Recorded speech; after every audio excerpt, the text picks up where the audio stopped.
They're exploiting women and children, and they are overwhelming Border Patrol resources. To combat the influx as well as efforts by cartels, in March, Governor Abbott launched Operation Lonestar, an initiative he says, quote, will provide a surge of resources to the border. These resources are meant to help CBP agents and local law enforcement as they struggle with the influx of people entering the United States. We will work to step up and try to fill the gap that the federal government is leaving open by making sure that we deploy every resource, whether it be Texas Department of Public Safety, National Guard, whatever we need to do. Texas is going to fight for the safety and security of our state. Operation Lonestar launched with 1,000 Texas DPS troopers assigned to the border. Their job, crack down on human trafficking connected to illegal border crossings.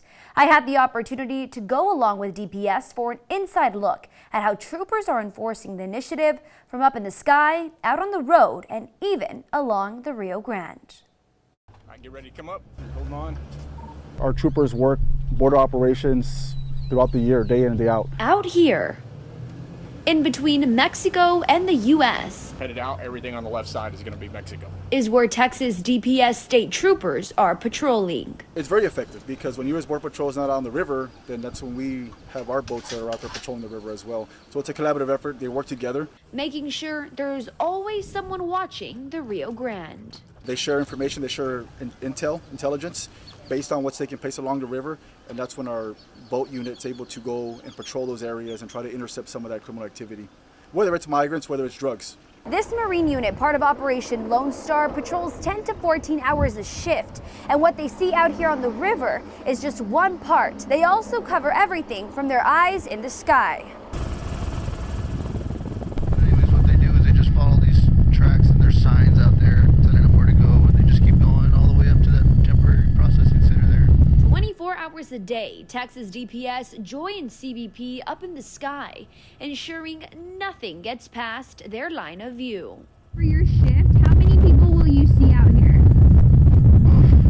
Man, that can vary from like 2 to like 200. And the efforts of Operation Lonestar are working. Right now, we're at 631 apprehensions.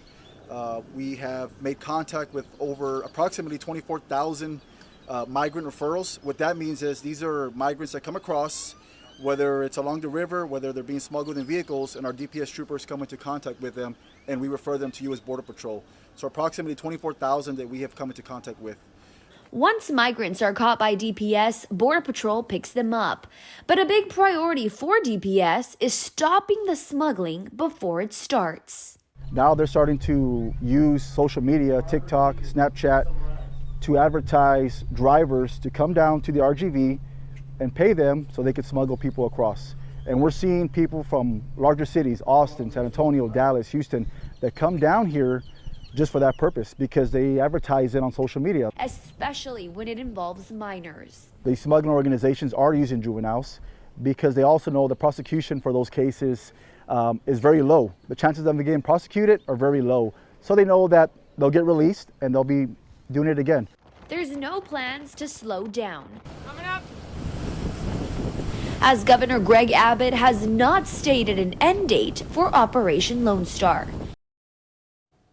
Just recently, Texas DPS troopers apprehended a top 10 most wanted fugitive during Operation Lonestar. He was a known Vayuco gang member. This past Friday night, troopers working Operation Lonestar were shot at during a traffic stop in Rio Grande City. The suspect, a known Mexican mafia gang member, was arrested and is now facing 3 counts of attempted murder.